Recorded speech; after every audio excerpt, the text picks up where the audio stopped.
чтобы все в этом мире жили дружно. Непременно всем нам нужно жить по правилам, дружок.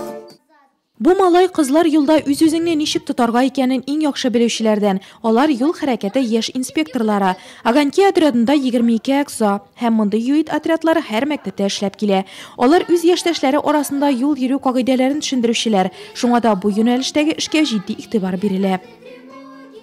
Бергә мероприятиеләрне уздырырга, әтиәниләр белән собраниеләрдә безгә катнашырга, төрле юит командалары белән конкурсларны уздырырга.